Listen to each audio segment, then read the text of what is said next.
altísimos. 7:41 de la mañana y nos vamos ahora, por supuesto, con el doctor Elmer Huerta, que nos atiende desde Washington, como todos los días. Doctor, ¿cómo está? Buenos días, bienvenido. Buenos días, Patricia, buenos días, Ricardo, buenos días a todos nuestros oyentes. Y para seguir en esto que están conversando, hay un elemento muy perturbador encima de lo que Ricardo acaba de referir y tú, Patricia, de esta violencia que se ha desatado en Minneapolis. Es de que ayer en la tarde el presidente Trump, en la noche, tuiteó diciendo: si no se calman las cosas allí, voy a mandar la Guardia Nacional, porque ese alcalde es un débil y yo soy fuerte y lo voy a mandar porque si sigue esto, los disparos van a empezar. En una clara alusión a que la violencia va a ser inducida por su acción. Entonces lo que hizo Twitter, porque lo ha hecho por Twitter, lo que ha hecho Twitter es no bloquearle la cuenta, pero poner una advertencia. A quien quiera leer eso, tiene que leer primero cómo es la ley. Y eso ha enfurecido muchísimo al presidente Trump, que como Twitter se atreve a, digamos, poner ese tipo de advertencias en sus tweets, que ya lo había hecho también antes esta semana. Entonces se ha armado un enorme problema entre el gobierno, entre el señor Trump, que ya sacó una resolución presidencial, se puede decir, un decreto presidencial en la cual le está quitando protección a todas las compañías, a Twitter, a Facebook, a Google, que tenían protección por posibles juicios, se los ha quitado y se está armando una guerra muy grande entre las compañías tecnológicas y la Casa Blanca.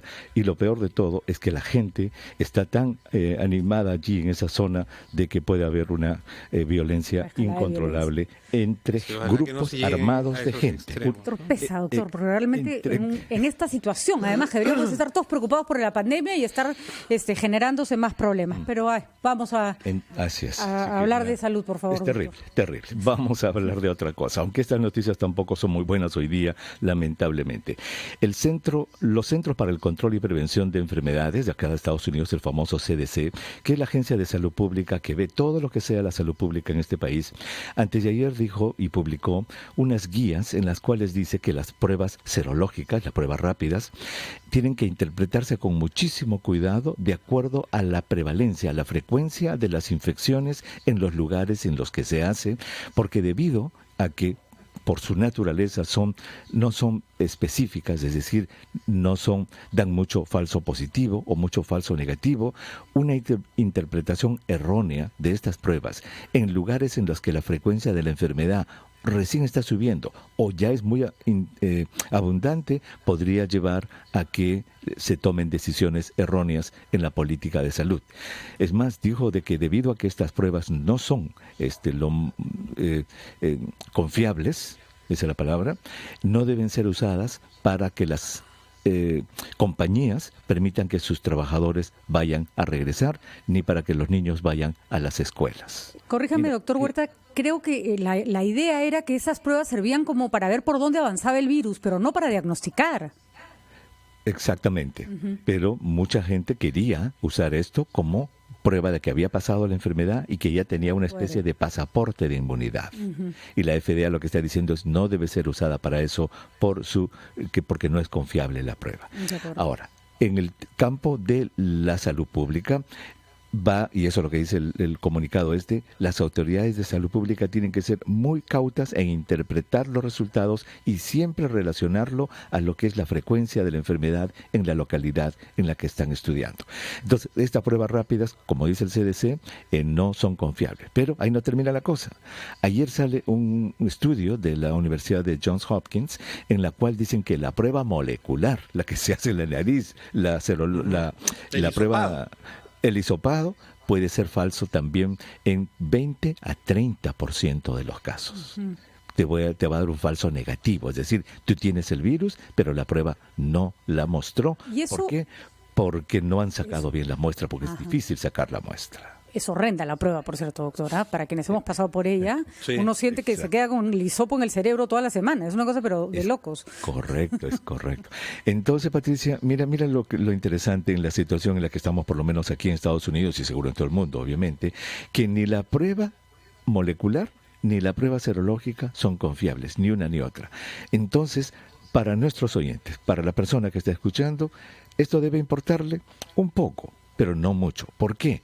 Porque esta enfermedad en el 80% de los casos o pasa sola, 80% de los casos o no tiene síntomas o los tiene muy ligeros, 15% tiene síntomas y también va a pasar la enfermedad. Entonces, para diagnóstico, para nuestros oyentes, esto no le importa mucho. A las autoridades de salud pública sí les importa, porque a la persona, a nuestro oyente, lo que le interesa, Patricia, es un doctor, una doctora con juicio clínico que preguntándole por sus síntomas y examinándole, le va a decir, usted tiene COVID-19, señora, no necesitamos hacer ninguna prueba. Porque a muchas personas no las atendieron inicialmente en los sitios que se atiende COVID-19 porque salían negativas a la prueba, pero tenían todos los síntomas. Claro, le decían, regrese a casa porque no tiene. Exacto. Y eso lo hemos discutido ya, que los médicos no tratan exámenes, no tratan pruebas, los médicos no tratan radiografías, sino tratan personas. Entonces, doctor, pero ahora viene una etapa de reactivación económica y los protocolos dicen que para que la gente regrese a trabajar tiene que hacerse una prueba, y la prueba que se está haciendo es la prueba rápida.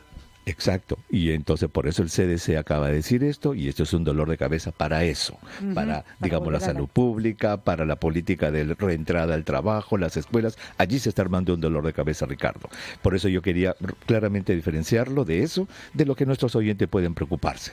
Para el oyente que nos escucha en este momento, los síntomas son los que mandan, señor, señora, la capacidad clínica de su doctor, y decirle, tranquila, usted se queda en su casa, con estos remedios no necesitamos hacerle ninguna prueba.